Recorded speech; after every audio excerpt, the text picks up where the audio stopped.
ঢালিউডের সবচেয়ে আলোচিত সমালোচিত অভিনেতা অভিনেত্রী শরীফুল রাজ ও শবনম বুবলী বিয়ে, সংসার, বিচ্ছেদ, ব্যক্তিগত জীবন নিয়ে বরাবরই লাইমলাইটে থাকে এই দুই তারকা। সম্প্রতি মিডিয়া পাড়ার বিনোদন পাতায় এখন শুধু রাজ ও বুবলীর নাম।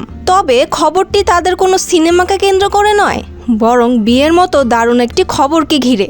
না, আপনি ভুল শুনেননি, চলতি মাসেই নাকি চুপিসারে বিয়ে সেরেছেন ঢাকাই সিনেমার এই দুই অভিনেতা অভিনেত্রী। উইকিপিডিয়ার তথ্য মতে 13 মে গোপনে বিয়ে করেছেন রাজ ও বুবলী। তবে এই তথ্য শতভাগ সত্যি বলেও দাবি করা যাবে না, কারণ যে কেউ এই অনলাইন তথ্যকোষের তথ্য সংযোজন বিয়োজন করতে পারেন।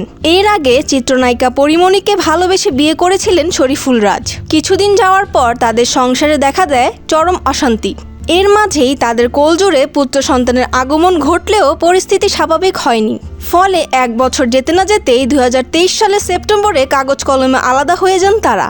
অন্যদিকে 2018 সালের 20 জুলাই সুপারস্টার শাকিব খানকে গোপনে বিয়ে করেন শবনম বুবলী।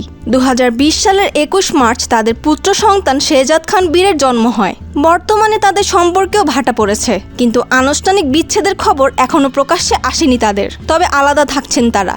সম্প্রতি মুক্তি পাওয়া দেয়ালে দেশ নামে একটি সিনেমায় জুটি বেঁধেছেন রাজ বুবলী। তাদের অভিনয় ব্যাপক প্রশংসিতও হয়েছে।